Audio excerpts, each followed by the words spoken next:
He told me I was the only woman he'd ever truly connected with, that I was his first real love, his hidden treasure, his whole world.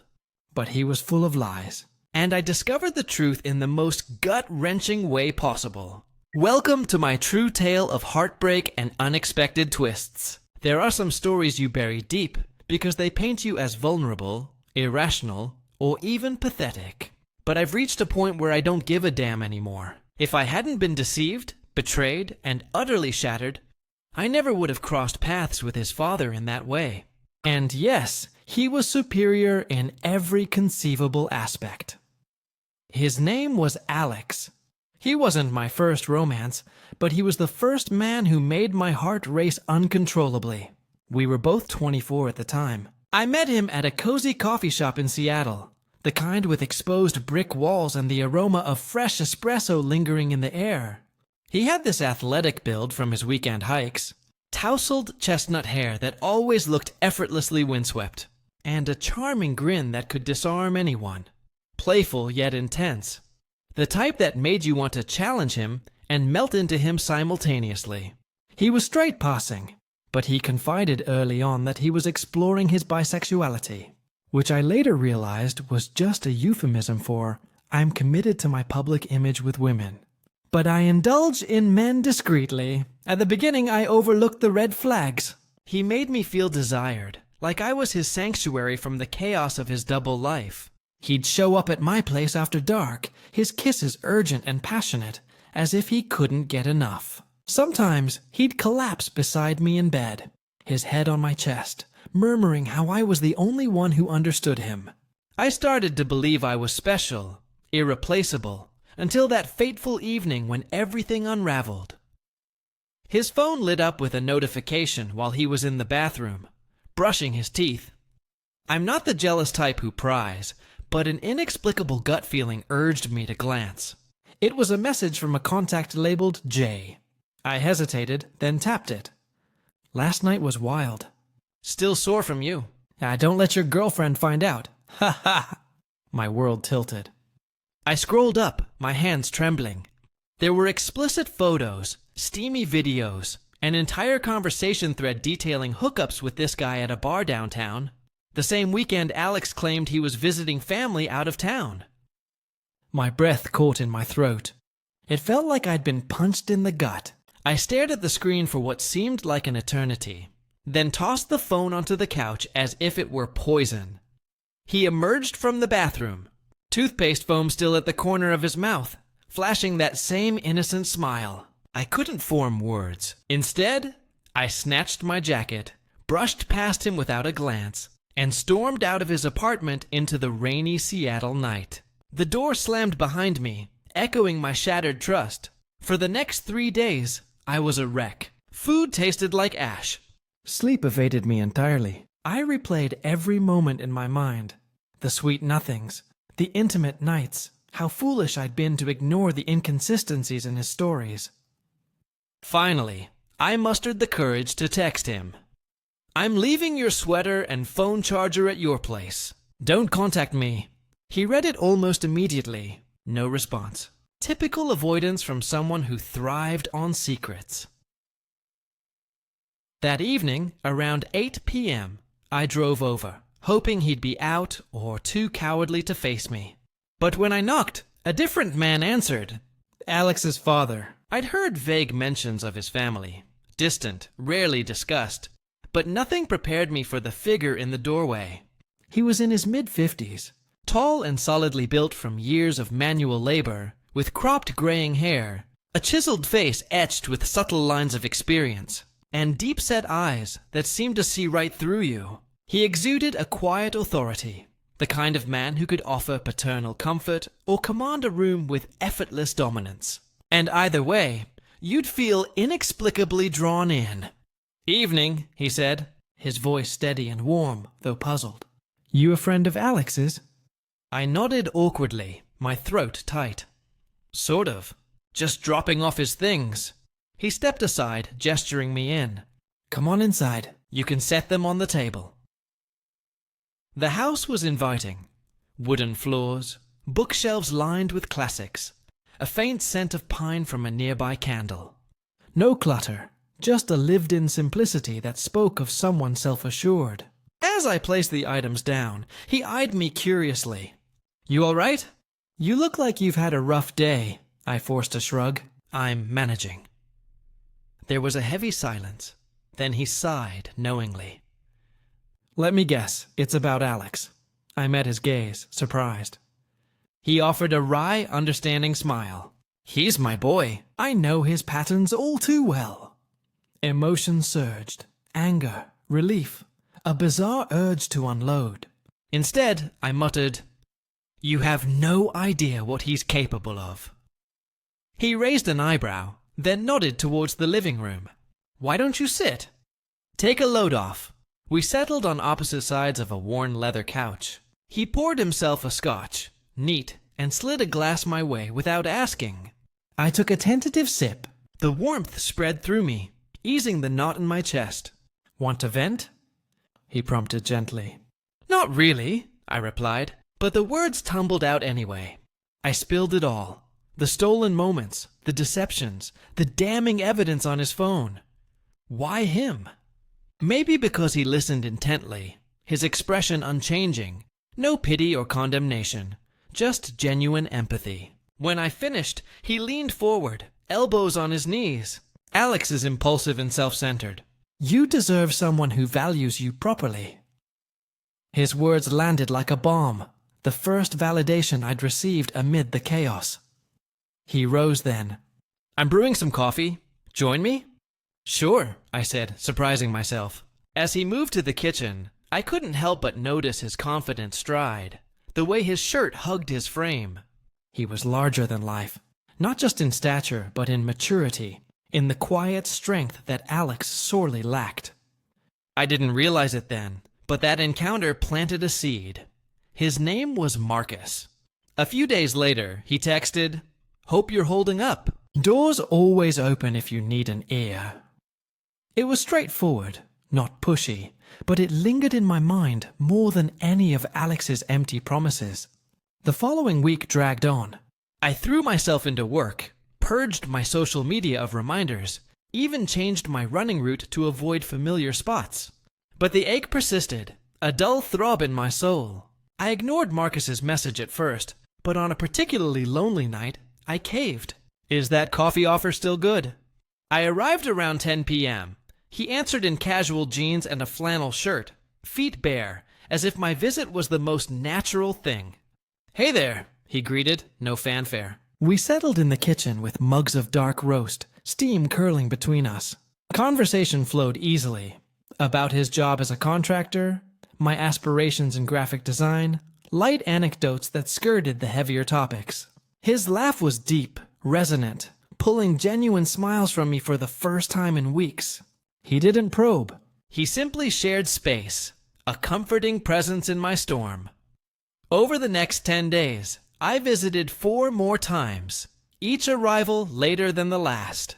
We'd migrate from kitchen to couch, inches closing between us. We avoided Alex entirely, focusing on the now. It felt charged, electric, like walking a tightrope.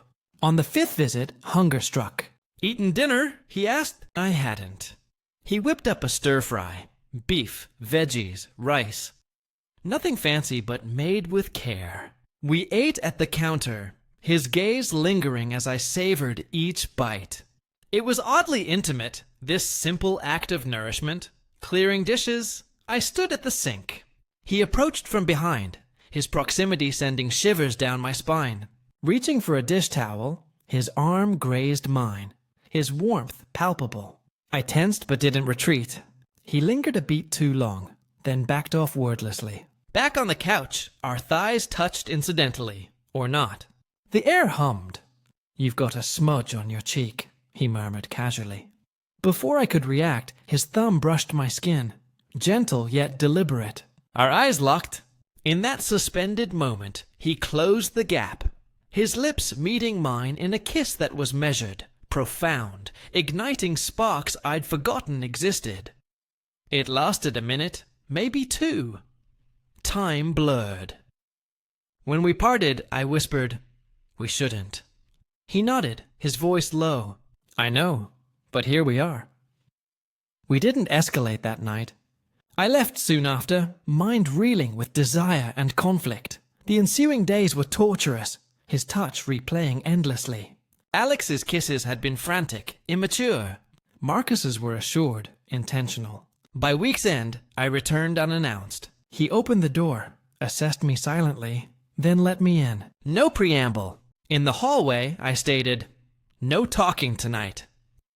He searched my face, then drew me in, his kiss fiercer, hands exploring with purpose, waist, back, pulling me flush against him.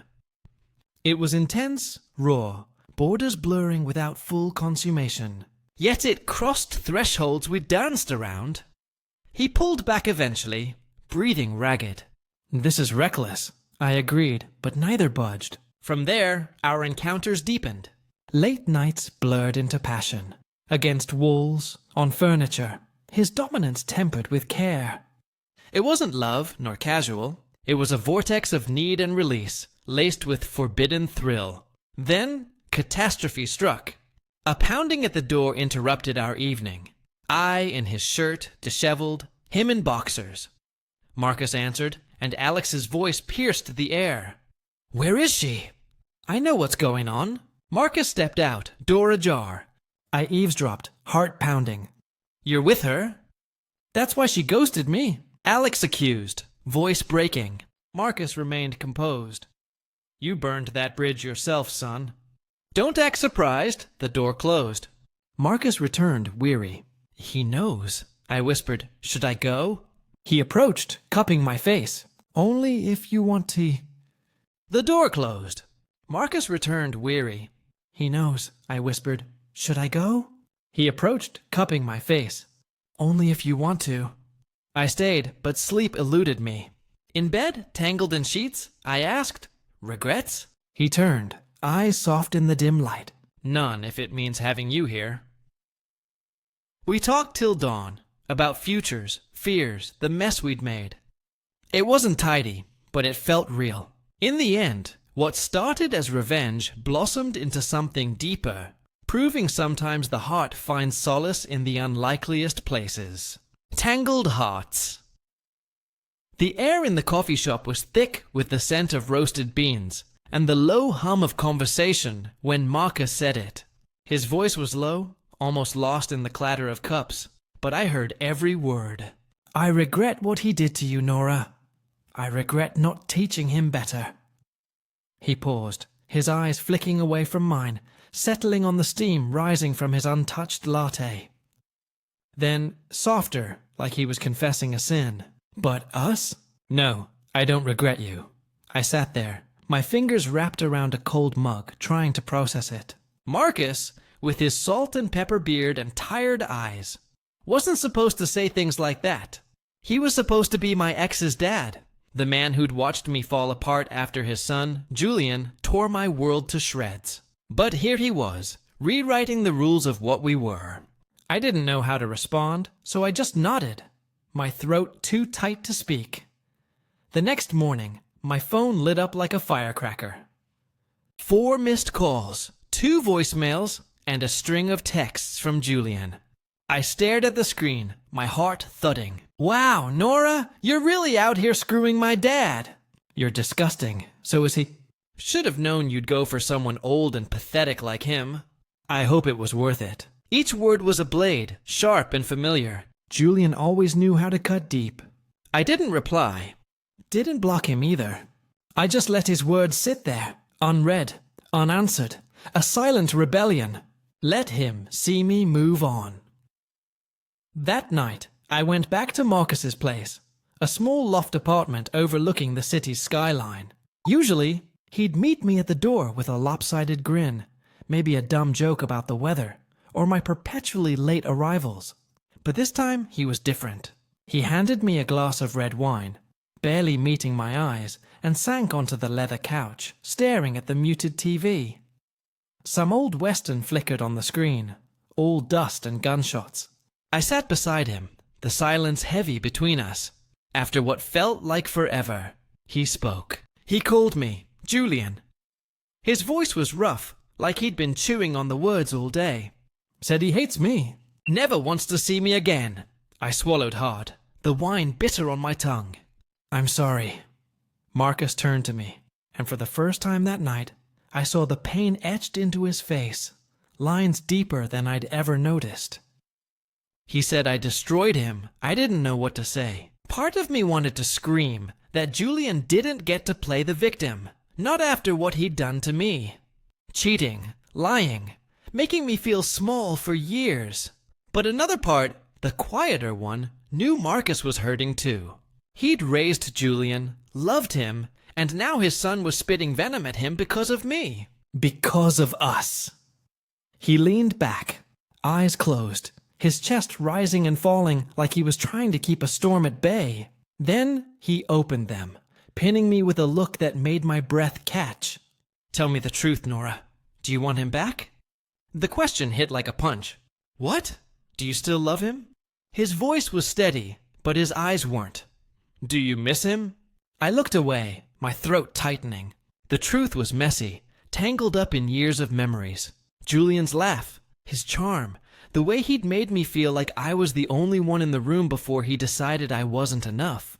I miss who I thought he was, I admitted, my voice barely above a whisper.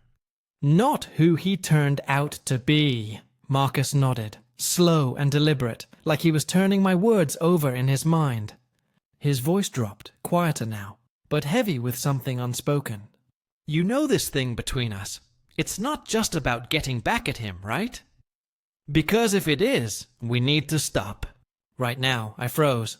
Was it about revenge? Maybe at first, when I'd shown up at Marcus's door, angry and broken, wanting to feel something other than pain.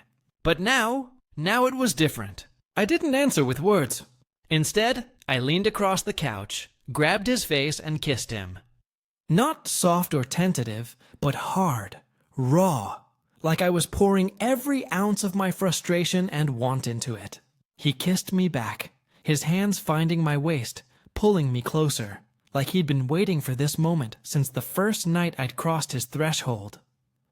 When I pulled back, breathless, I met his gaze. I don't want him, I whispered, my voice trembling but certain. Marcus's eyes darkened, a flicker of something possessive in them.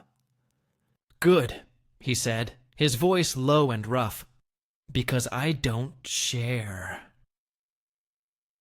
That night was nothing like the careful, calculated moments I'd shared with Julian.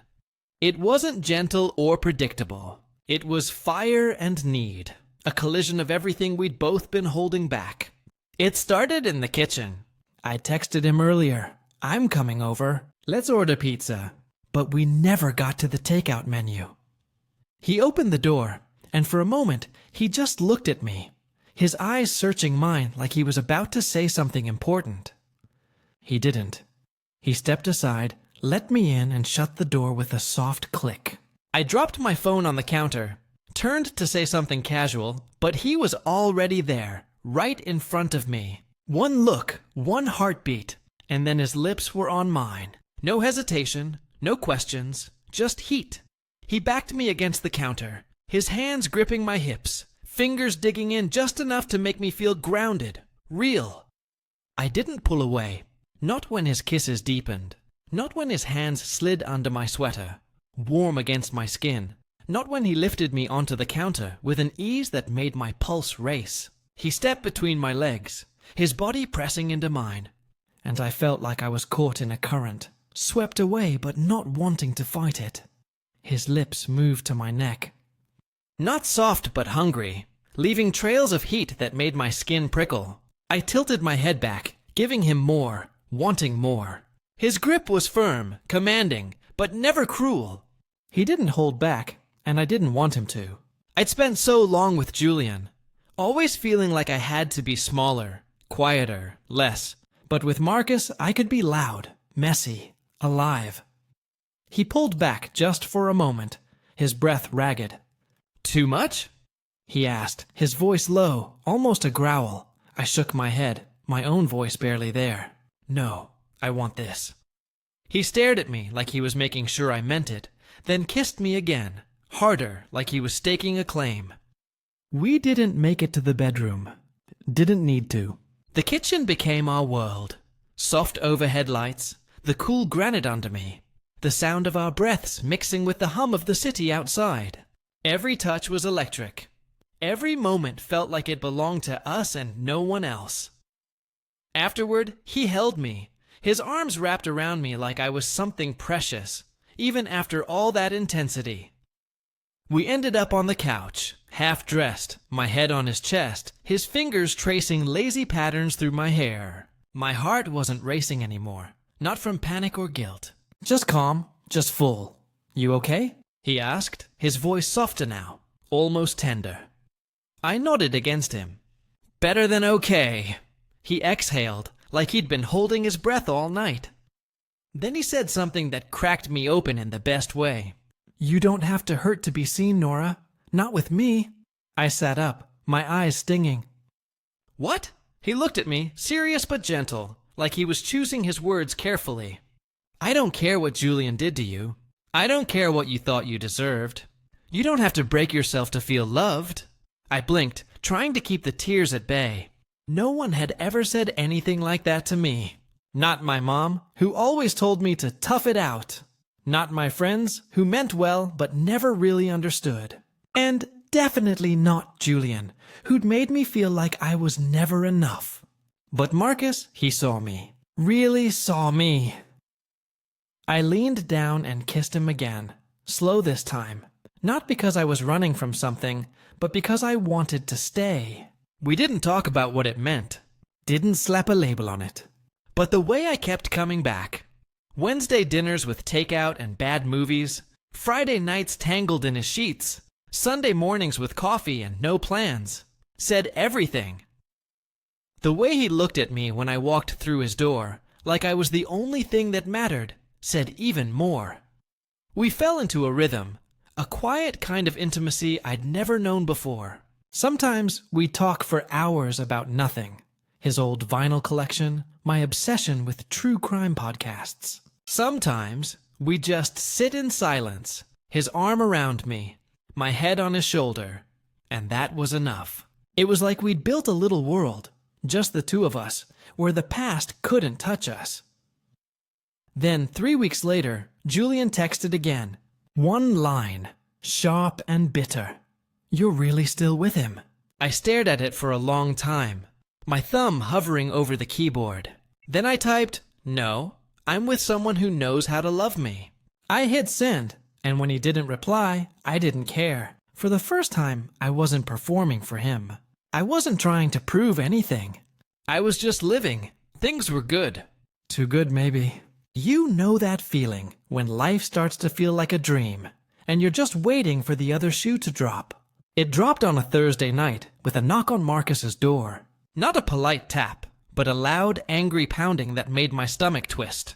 I was halfway dressed, tugging on one of Marcus's old flannel shirts, when it started. He came out of the kitchen, wiping his hands on a dish towel, his jaw tight. Our eyes met, and I knew we were thinking the same thing.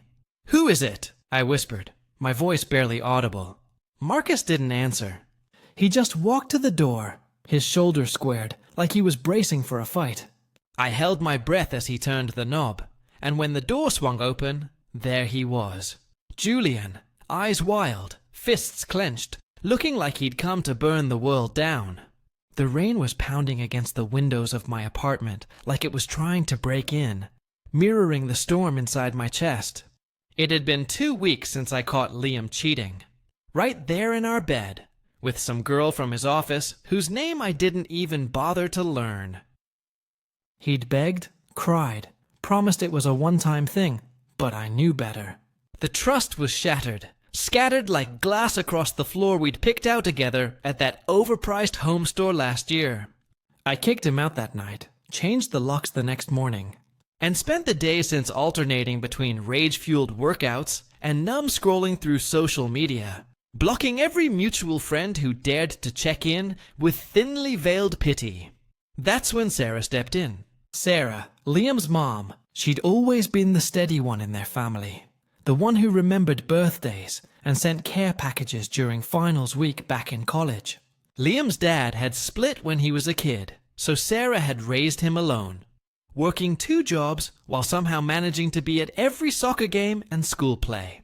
We'd bonded over the years. She was like the mom I never had, warm and no nonsense, with a laugh that could light up a room. After the breakup, she texted me, "Heard what happened. I'm so sorry.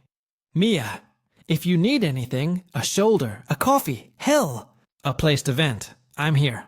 I didn't respond at first, but a few days later, drowning in takeout boxes and self-doubt, I took her up on it. We met at a quiet cafe downtown, the kind with mismatched chairs and artisanal teas that cost more than a meal. Sarah was already there, her dark hair pulled back in a ponytail, looking effortlessly put together in jeans and a sweater. At 48, she was stunning, fit from years of yoga and hiking, with sharp green eyes that saw right through bullshit. "Mia," she said, standing to hug me, her embrace firm and genuine. "You look like you could use a strong drink instead of this herbal crap." I laughed for the first time in days, and we talked for hours. Not just about Liam's betrayal, but about life, my job as a graphic designer, her recent promotion at the marketing firm, the dreams we'd both shelved for relationships that didn't pan out. It started innocently enough. Coffee turned into lunches, then dinners. She'd invite me over to her house, the same cozy colonial where Liam had grown up, filled with photos of him as a kid, but none of us as a couple, thank God. One evening, after a particularly brutal day at work, I showed up unannounced.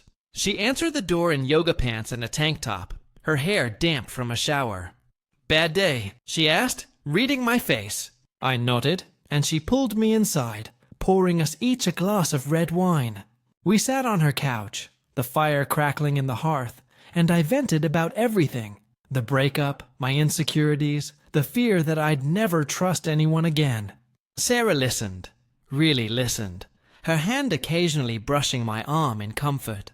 "You've got so much ahead of you, Mia," she said softly. "Don't let my idiot son dim that light." That's when it shifted. Her eyes lingered a little too long, and I felt a spark. Something electric, forbidden. I brushed it off as the wine, but later that night, as I drove home, I couldn't stop thinking about her. The way her laugh lines crinkled, the confidence in her voice, the way she carried herself like she owned every room she entered. Liam had always been chaotic, impulsive. Sarah was the opposite, grounded, intense, real. A week later, it happened. I was at her place again, helping her cook dinner. We were chopping vegetables in the kitchen, music playing softly from her phone. Our hands brushed over the cutting board, and time froze. She looked at me, her gaze unwavering, and before I could overthink it, she leaned in. The kiss was tentative at first, testing the waters, but then it deepened, hungry, urgent. Her hands were on my waist, pulling me closer, and I melted into her, all the pent-up frustration and loneliness pouring out. We didn't make it to the bedroom that night. The counter sufficed. It was raw, passionate, nothing like the fumbling encounters I'd had with Liam. Sarah knew what she wanted, and she made sure I did too. Afterward, tangled in each other's arms on the kitchen floor, laughing at the absurdity, she whispered, "This wasn't planned." I believed her, but guilt crept in almost immediately. This was Liam's mom. My ex's mother. What kind of person was I? We agreed to keep it casual, no strings, just 2 adults finding solace. But casual didn't last. Nights turned into weekends. I'd wake up in her bed, her arm draped over me, the scent of her lavender shampoo on the pillows. She'd make breakfast, pancakes with fresh berries, coffee just how I liked it, and we'd talk about everything from politics to our favorite books. She was 20 years older, but it didn't feel like a gap. It felt like a bridge, connecting my chaos to her calm. Of course, Liam found out. It was bound to happen in a town this small. One evening, as Sarah and I were curled up on the porch swing, watching the sunset with glasses of wine, his car screeched into the driveway. He stormed up the steps, face red, eyes blazing. "What the hell is this?" he shouted, gesturing between us. Sarah stood up, calm as ever. "Liam, this isn't the time." But he pushed past her, glaring at me. "You're screwing my mom. Do you have any idea how messed up that is?" I froze, my heart pounding. Sarah stepped in front of me. "You cheated on her, Liam. You don't get to play the victim here." His voice cracked. "This isn't about her. It's about you, Mom. What kind of parent does this to their own kid?" Sarah's eyes hardened. "I became the person you refused to be. Honest, accountable." The silence was deafening. Then Liam spat. "So now you're playing happy family while I suffer?" Sarah shook her head. "We're done pretending you didn't destroy what you had." He left in a huff, slamming his car door, tires squealing as he sped off. Sarah came back inside, her shoulders tense. "You okay?" she asked, her voice soft. I nodded, but I wasn't. The guilt hit like a wave. That night I went home alone. My apartment felt sterile, empty, the bed too big, the silence too loud. I tossed and turned, questioning everything. Was I the bad guy here? Had I crossed a line that couldn't be uncrossed? The next morning, her text came. "I'm here when you're ready. No rush." It wasn't demanding. It was freeing. She was giving me space to choose, not begging me to stay. Later that day, I ran into Liam at the park where I jogged. He looked wrecked, bags under his eyes, unshaven. "Can we talk?" he asked. I hesitated but nodded. We sat on a bench, the autumn leaves crunching underfoot. "Do you love her?" he blurted out. The question stunned me. I hadn't labeled it yet, but it felt deeper than anything we'd shared. "I don't know," I admitted, "but it's more genuine than what we had." He winced. "I was awful to you." "I know that." I stayed silent. "I just didn't think you'd replace me with her." My response was sharp. "She didn't replace you. You forfeited your place." He nodded, defeated, and walked away. That night, I drove aimlessly, the city lights blurring through my tears. Around midnight, I ended up at Sarah's. The porch light was on, like a beacon. She opened the door before I knocked, pulling me into her arms. I buried my face in her neck, whispering, "I don't want to cause pain." She held me tighter. "You're not. They're just jealous of you being truly seen." We sank onto the couch, her fingers tracing patterns on my back. In the quiet, I murmured, "I think I'm falling for you." She didn't rush a response. She just kissed my forehead and said, "Let it unfold. It's okay to feel it all." It had been 2 months since that first kiss. Word spread. Whispers at work. Awkward texts from friends. "Wait, you're with Liam's mom? She's kinda badass, though." What went down? I ignored most, focusing on us. We weren't flashy. No social media posts, no grand gestures. But we'd hold hands at the farmer's market, share kisses in line at the bookstore. One afternoon at a local bakery, the cashier raised an eyebrow. Sarah leaned in, kissing my cheek defiantly. I giggled all the way home. It wasn't flawless. Doubts crept in during quiet moments, staring at my reflection in her bathroom mirror, wondering if this was sustainable. But Sarah was unwavering. No games, no mixed signals. When I asked for a shelf in her closet for my things, she cleared 2. One stormy evening, as thunder rattled the windows, we lay in bed, her head on my chest. "You know I didn't seek this out," she said. I stroked her hair. "Me neither." She looked up. "But I'm not backing away now." Our kiss that night was slow, deliberate, sealing something unspoken. A few weeks later, I saw Liam again, at a coffee shop of all places. He approached cautiously. "You look good," he said. "Happy?" I smiled. "I am," he sighed. "I was never enough for you." It was the most honest he'd been. "Take care of her," he added softly. "She deserves it." I replied, "She's the one taking care of me. and fixing what you shattered. That was our closure. Quiet and final. Now 4 months in, I have a key to her place, my clothes in her drawers, my favorite mug in her cabinet. She still brews that strong coffee in the mornings, surprises me with wildflowers after tough days, greets me with kisses that make the world fade. In bed, her body pressed against mine. I don't dwell on the past or the judgments. Sarah is everything Liam wasn't. Steadfast, passionate, unyielding. That first night in the kitchen, when her touch was fierce and unapologetic, erasing every memory of lesser loves. I craved it then, and I crave it now. Because I never wanted fragile. I wanted unbreakable. And with her, I found it. I'm holding on, no matter the storm.